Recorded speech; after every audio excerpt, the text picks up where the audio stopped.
Hello and welcome to this video. This is a slightly longer video going through all the intricate bits and pieces about how to use timers in EdgeTX. Now, if you have been using timers in OpenTX and you're coming to EdgeTX, a couple of things have changed very slightly, but things that might catch you out. Now here I have a telemetry screen set up where I am showing 3 timers that I've set up all for the same model, and it's also showing the flight Lua script. That flight will kind of keep track of how many flights that you've had. Now, why have I got so many different timers set up on the screen? Well, guess what? They all work in a slightly different way. So let's assume that we've armed the model and we raise the throttle and we're flying. There we are, they're all kind of going. However, if I drop the throttle to 50%, you'll notice that one of them has slowed down.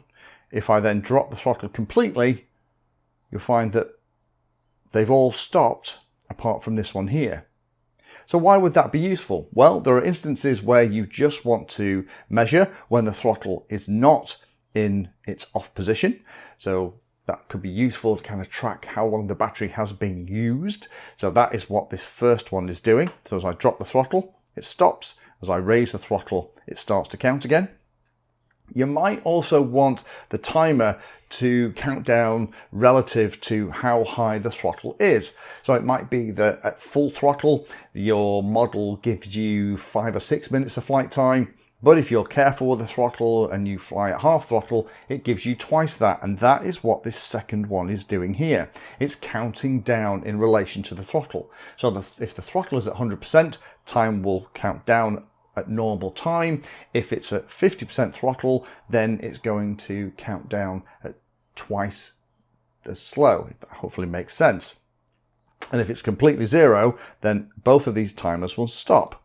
However, the last one is just going to start once I have raised the throttle. It's going to continue to just count. Now we can even have them counting up like we have here, or more commonly you're going to have them set to count down, and then it can give you a warning as it's about to run out and then be quite vocal once you've gone past that time.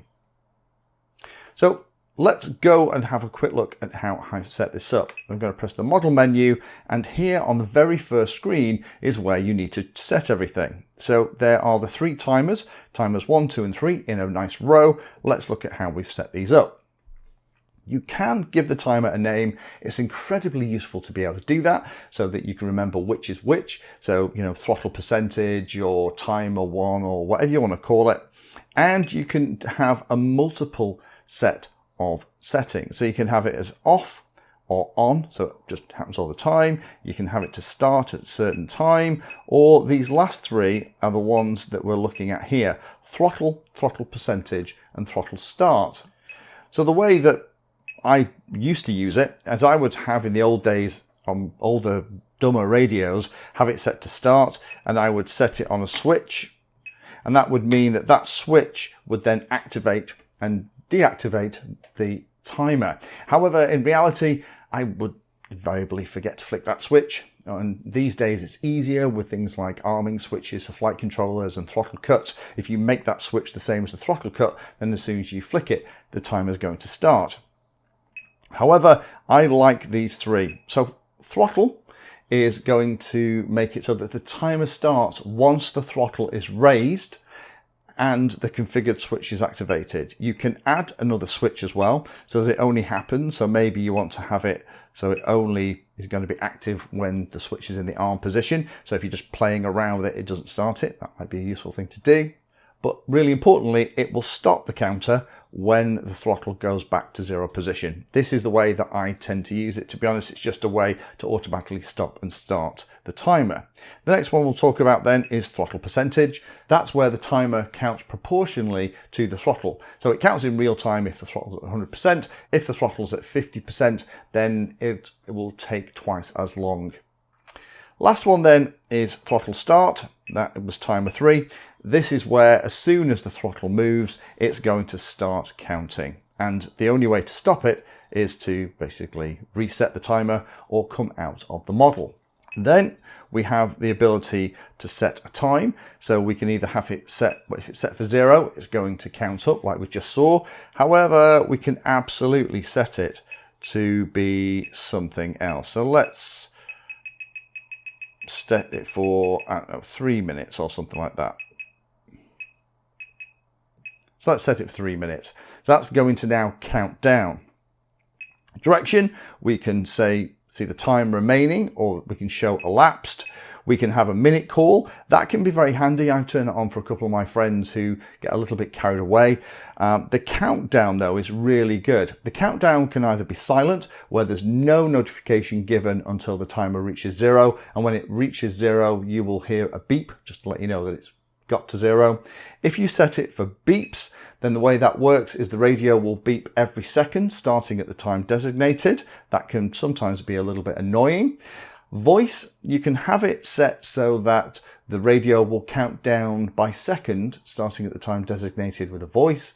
You can have it as something called haptic, where it's going to buzz, and that can be useful.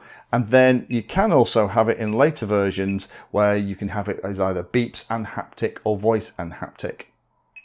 Last thing is then we can also set whether or not we want some persistence. So off, there's no persistence. Every time you go back into the model, it will have all of the counters and flight things reset. However, if you have it set to something like flight, the timer value is not reset when switching models or the radio's turned off or on, and the timer value is only reset when the reset flight option is selected in the reset telemetry menu. I'll show you how to do the resetting stuff in a minute. Or you can have it set to be a manual reset, and this can be very handy, for example, if you want to track something like engine hours. So maybe you have an IC or a glow engine, you can have one of the timers just running away that's maybe started and stopped with the throttle, and then that will keep track of how long that motor has been running, and you know when it's time to maybe do some servicing, breakdown, or replace bearings. So let's talk a little bit about how I set up the resets for this. And the way I've done it, I've set it on this momentary switch, and watch what happens when I pull the momentary switch. Bang, they're all reset. Now again, what you'll see here is this timer 1, because we set it for 3 minutes, let's start everything running again, is going to gently count down, and you'll see at the moment the slightly different symbols that indicate which kind of timer it is. So at the moment this one is counting down, and that little blue segment there is going to fill in that whole area when it gets to 0. So how have I set it up so that I can just reset it at the pull of a switch? Let's go into the model menu, and what we're going to do is we're going to zoom all the way across into special functions, and what we'll do is we will edit this. I'll show you how to do it. And what I've done is I've set up the momentary switch, or SH, to be the one that's active, and I've set the function to be reset and flight. However, it doesn't have to be the whole flight. You can reset an individual timer, or you can reset the flight, which is all 3, or the telemetry. So I'm setting that up. Every time I pull that switch, it's going to reset my timers. So that means if I come out of here, we can see now that the blue segment is now filling in quite nicely as we are counting down.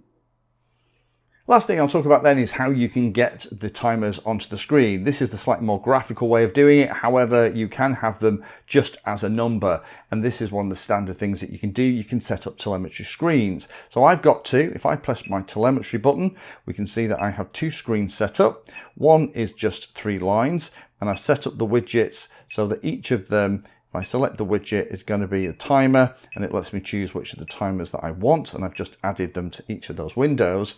However, if I go and look at the second window, if there's a little bit more room and you go and select the widgets, you can actually select whichever timer you want. This time it's going to appear as the slightly more graphical way round. So just think about that. Now we're about to come to the end here, 14, 13, and I'm going to shut up and I'm going to let you listen so we can play with the noises in a second. So here we go, 3, 2. Timer 1 elapsed. Here we go. So now we have elapsed. It's now counting up. So again, we're back into the counting up. It's changed the symbol and it's now going to be flashing.